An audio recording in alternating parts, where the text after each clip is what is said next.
tayo para alam niyo yung mangyayari dito. Etong part na to, we will try organic dito sa part na to. Okay? So yung abono ni Sir William. Okay, William C, shout out sa iyo. Okay, so eto yung itatry natin dito sa part na to. Tapos yung dito sa part na yan is combination ng organic at saka inorganic. Tapos yung half ngayon, yung half hectare dun sa part na yon is yung farmer's practice. Okay, tradition. Yung traditional para makita natin, makumpara natin kung okay ba yung anihin nito. Alright, so yun yung mangyayari dito. So sobrang laking tulong sa akin pag nag-follow kayo, subscribe kayo sa aking channel. Dito tayo. Okay, so papakita ko sa inyo ngayon yung ating seedbed. Okay, so pupuntahan natin yung ating seedbed. Okay, siya nga pala, pag nag-prepare kayo nito, advisable is 1 month before kayo magtanim na ipaararo para sa ganon yung mga dayami is meron silang time na ma-decompose. Yun, 1 month before. So at syempre additional expense, pero naman 'di ba yung phosphorus at saka potassium mo sobrang dami kasi nga mare-retain niya yan eh. Hindi kagaya pag sinunog mo.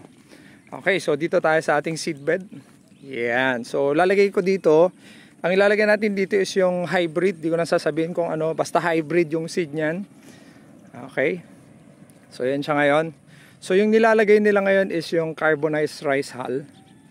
Okay. Carbonized rice hull para pag yung mas madali siyang bunutin pag nag-transplant tayo. So yan siya. So nagbasal din pala din tayo dito kahapon. A day before nung ating paglalagay ng punla. Nagbasal din tayo. Sila pala. Di ako kasama. May pinuntahan ako kahapon. Okay. So shout out sa inyong dalawa. Si ano yan, si Agat tsaka si Butch. Alright. So mga expert na mga yan. So kahit na wala ako, alam na nila yung kanilang mga ginagawa.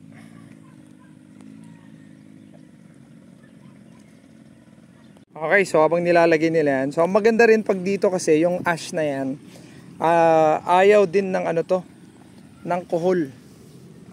Diba kasi ash nga yan eh. Diba? Yun. Okay. Okay, so tatapusin na lang nila to. So after 20-21 days, update ulit ako sa inyo, or no, 15 days before, mag-update ulit ako sa inyo para makita nyo kung anong gagawin natin dun sa ating land preparation. Ayun, so yun lang.